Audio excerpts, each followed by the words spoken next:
लोग कहते हैं कि कोई भी अपनी मर्जी से अपराधी नहीं बनता, बल्कि समय और हालात उसे अपराधी बनने पर मजबूर कर देते हैं। आज की कहानी भी है एक ऐसे ही शख्स की जिसके साथ किसी ने न्याय नहीं किया।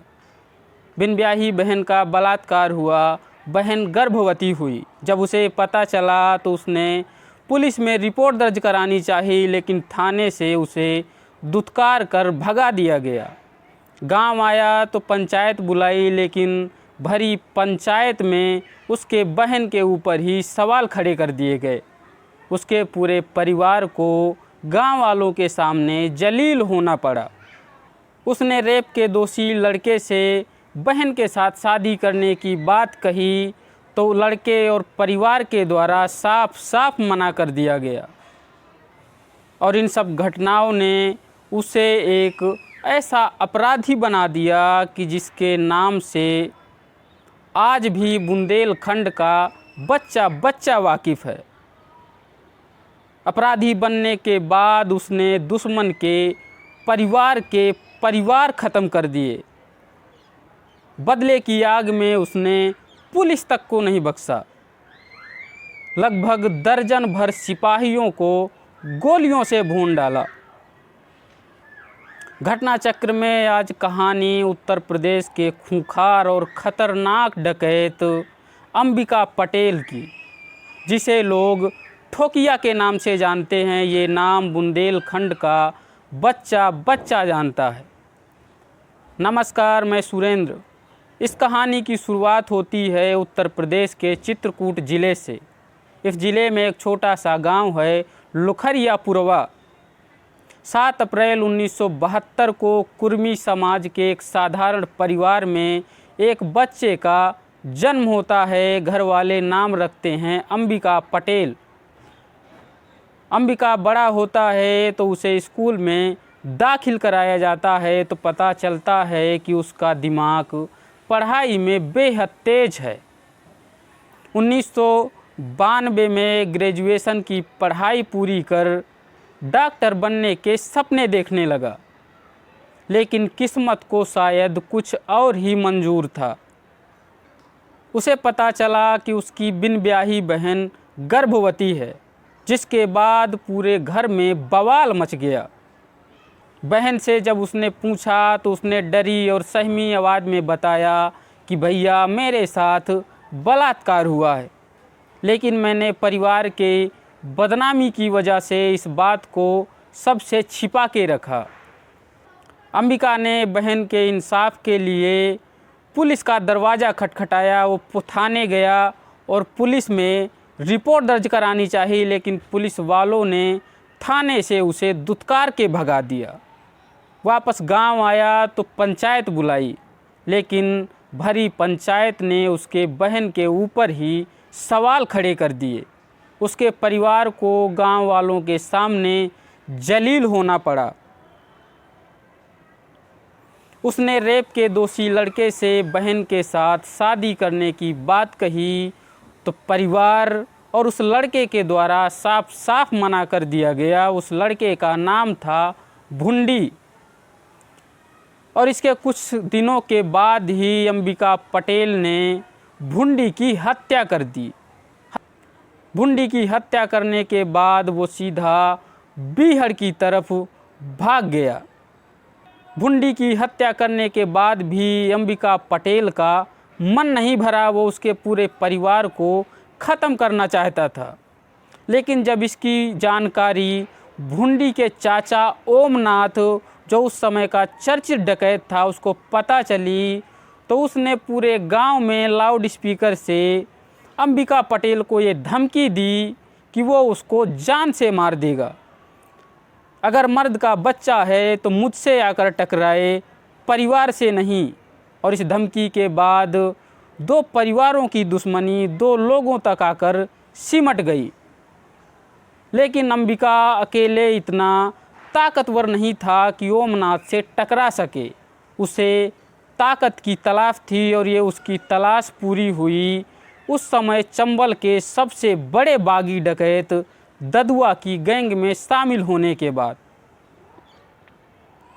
वो ददुआ की गैंग में शामिल हुआ और वहीं पर ट्रेनिंग ली। गैंग में शामिल होने के बाद वो हर उस वारदात को अंजाम देने लगा जो गैंग के द्वारा अंजाम दिया जाता था। दशहरे का दिन था। अंबिका बचते बचाते अपने घर आया हुआ था, लेकिन कलुआ निषाद नाम के व्यक्ति ने इसकी जानकारी पुलिस तक पहुंचा दी और पुलिस ये सूचना मिलते ही अंबिका को घेरने के लिए उसके गांव पहुंच गई, लेकिन अंबिका किसी तरह वहां से बच निकला। अभी इस घटना को 2 दिन ही बीता था कि अंबिका को पता चल गया कि उसकी मुखबरी किसने की है, और इसके तीसरे दिन ही उसने चौराहे में दिन दहाड़े कलुआ निषाद की हत्या कर दी। हत्या करने के बाद वो दहाड़ता हुआ गया कि उसने उसकी मुखबरी की है, इसलिए उसने कलुआ को ठोक दिया, और जो भी उसकी मुखबरी करेगा वो उसे ऐसे ही ठोक देगा। जिसके बाद अंबिका के गैंग के लोग उसे ठोकिया कह के बुलाने लगे। ददुआ की गैंग में शामिल होने के बाद ठोकिया का कद काफ़ी बढ़ चुका था, वो काफ़ी ताकतवर हो चुका था, लेकिन ओमनाथ की धमकी उसके अंदर एक नासूर की तरह घर कर गई थी। उसने ओमनाथ के पीछे अपने कुछ खबरी छोड़ दिए। साल था 2003 का 16 जुलाई को ठोकिया को पता चला कि ओमनाथ अपने गांव बगहिया आया हुआ है, और ये सूचना मिलते ही ठोकिया अपने गैंग के 40 लोगों को लेकर बगहिया गांव पहुंच गया। और ठोकिया वहां पर पहुंचते ही उसने ओमनाथ के घर पर ताबड़तोड़ फायरिंग शुरू कर दी, और इसके साथ ही उसने ओमनाथ के घर को बाहर से बंद करके आग के हवाले कर दिया। इस अग्निकांड में ओमनाथ के परिवार के 6 लोगों की दर्दनाक मौत हो गई। पूरा गांव देख रहा था, लेकिन किसी के सामने आने की हिम्मत नहीं हो रही थी। पुलिस फाइल के मुताबिक फाइल में 6 लोगों की हत्या का जिक्र है, बल्कि लोगों का कहना है कि इस अग्निकांड में 8 लोगों की मौत हुई थी और उसके परिवार के कुछ लोग बुरी तरह झुलस गए थे। लेकिन ठोकिया का दुर्भाग्य था कि ओमनाथ इस घटना के पहले ही वहां से भाग निकला था। इस घटना के बाद ठोकिया की एक अलग ही पहचान बन गई। वो हर जगह फेमस हो चुका था। ददुआ की छत्र छाया तो थी ही। कहा जाता है कि ठोकिया ने अपराध का ककहरा ददुआ से ही सीखा था, लेकिन उसका स्टाइल ददुआ से एकदम अलग था। ददुआ ने कभी भी पुलिस को सामने से चुनौती नहीं दी थी, लेकिन ठोकिया पुलिस पर हमला करने से बिल्कुल कतराता नहीं था। आज तक की रिपोर्ट के मुताबिक उसने खोही गांव में पुलिस चौकी के भीतर घुसकर 2 सिपाहियों की गोली मारकर हत्या कर दी थी, जिसके बाद खोही गांव से पुलिस चौकी ही हटा दी गई थी। ये सब चल ही रहा था कि उसे अपने खबरियों से पता चला कि ओमनाथ अपने काम से करबी आया हुआ है, और करबी से लौटने के दौरान उसने ओमनाथ को मारने के लिए उस पर बम से हमला कर दिया। लेकिन कहा जाता है कि जाको राखे साइयाँ मार सके ना कोई। इस हमले में ओमनाथ बचकर निकल गया। साल था 2004 का फरवरी की सर्दियां चल रही थी। बांदा फतेहगंज के थानेदार सतपाल सिंह कुछ सिपाहियों के साथ गश्त पर निकले हुए थे, तो तभी उन्हें पता चला कि ठोकिया गैंग के 20 लोगों के साथ देव पहाड़ के पास छिपा हुआ है। उन्होंने तुरंत पुलिस को सूचित किया, और सूचना मिलते ही पुलिस और पीएसए की टीम तुरंत ठोकिया को दबोचने के लिए पहुंच गई। पुलिस ठोकिया के घेराव की कवायद शुरू ही कर रही थी कि ठोकिया को इसकी भनक लग गई और उसने पुलिस पर ताबड़तोड़ फायरिंग शुरू कर दी। हालांकि इस घटना में पुलिस को थोड़ा सा भी नुकसान नहीं हुआ, लेकिन 2013 में बांदा कोर्ट के द्वारा ठोकिया के गैंग के एक सदस्य को 3 साल की सज़ा सुनाई गई। ठोकिया के अपराधों से पुलिस के रजिस्टर भरते जा रहे थे। इस दौरान उस पर लगभग लूट, अपहरण और हत्या के 80 से ज़्यादा मुकदमे दर्ज थे।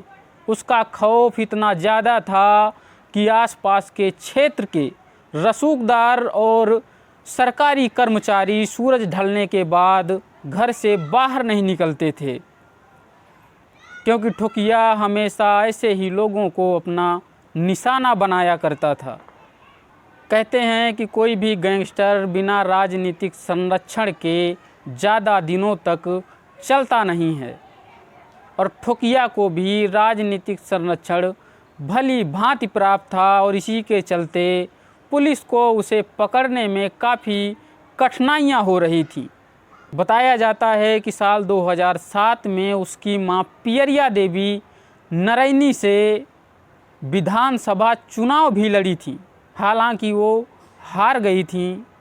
साल 2007 में उत्तर प्रदेश की सरकार बदली और यूपी की मुख्यमंत्री बनी मायावती जी। यूपी की मुखिया बनते ही मायावती जी ने चंबल से गैंगस्टरों की सफाई के आदेश जारी कर दिए और अमिताभ यश की अगुवाई में स्पेशल टास्क फोर्स यानी एसटीएफ का गठन किया गया। इसके कुछ दिनों के बाद ही 22 जुलाई 2007 को आल्हा गांव के झलमल जंगल के पास ददुआ पुलिस के हाथों मारा गया। ददुआ के मारे जाने की खबर जब सरकार और पुलिस को हुई तो उनकी खुशी का ठिकाना नहीं रहा। पुलिस के बीच जश्न मनाया जा रहा था। पुलिस की एक टीम ददुआ का एनकाउंटर करके वापस आ रही थी। रात का वक्त था। पुलिस का दुर्भाग्य था कि जंगल में उनकी गाड़ी एक दलदल में फंस गई। डाकुओं का इतना खौफ था कि पुलिस का एक भी जवान गाड़ी से नीचे नहीं उतरा। सुनसान रात में गाड़ी की आवाज़ दूर दूर तक जा रही थी और ये आवाज़ ठोकिया के कानों तक पहुंच गई। आवाज़ सुनते ही ठोकिया अपने गैंग के लोगों को लेकर गाड़ी के पास पहुंचा और जैसे ही उसने देखा कि ये गाड़ी पुलिस की है, उसने गाड़ी पर गोलियों की बारिश कर दी। काफ़ी देर गोलियां बरसाने के बाद जब गाड़ी बंद हो गई तो उसे लगा कि सारे के सारे मारे गए और इस गोली कांड में पुलिस के 6 जवान और एक मुखबिर की मौत हो गई। काफ़ी जवान गंभीर रूप से घायल हुए और इसी साल 30 जून को बांदाकोट के द्वारा ददुआ के गैंग के 13 लोगों को उम्र कैद की सज़ा सुनाई गई 25,000 जुर्माने के साथ। ददुआ की मौत होने के बाद ठोकिया चंबल का कर्ता धर्ता बन गया था। उसी की छत्र छाया में चंबल चल रहा था। कड़ी मेहनत और मशक्क़त के बाद पुलिस को अगस्त 2000 टिप मिली कि ठोकिया अपने गैंग के साथ करबी में एक बड़ी वारदात को अंजाम देने वाला है और ये सूचना मिलते ही भारी तादाद में पुलिस फोर्स करबी के सिरखोही जंगल के पास ठोकिया को चारों तरफ से घेर लिया। शाम का वक्त था, तकरीबन 7 बजे का टाइम था। दोनों तरफ से गोलीबारी चालू हुई और ये मुठभेड़ तकरीबन 7 घंटे तक चली।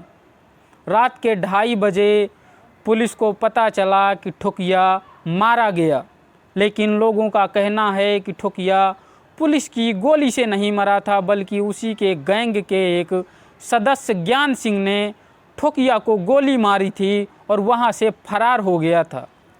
इस मुठभेड़ में ठोकिया के गैंग के 20 लोग वहां से भागने में कामयाब हो गए, लेकिन ठोकिया पुलिस के हाथों मारा गया और इस तरह ठोकिया के जीवन का अंत हुआ। अपराधी कोई भी हो, कैसा भी हो, गलत है, लेकिन किसी किसी के अपराधी बनने के पीछे पुलिस और समाज के लोगों का बहुत बड़ा हाथ होता है। ठोकिया भी अपनी मर्जी से अपराधी नहीं बना था, बल्कि वो पुलिस और समाज की लापरवाही के चलते अपराधी बना था। यदि पुलिस ने शुरू में उसके साथ न्याय किया होता तो शायद वो भी एक सामान्य सा जीवन जी रहा होता। खैर, इस बारे में आपका क्या कहना है, हमें कमेंट करके अपनी राय ज़रूर दें। वीडियो अच्छा लगा हो तो लाइक करें और ज़्यादा से ज़्यादा लोगों तक शेयर करें। चैनल को सब्सक्राइब करना बिल्कुल ना भूलें। मिलते हैं किसी और दिलचस्प कहानी के साथ अगले वीडियो में। तब तक के लिए नमस्कार।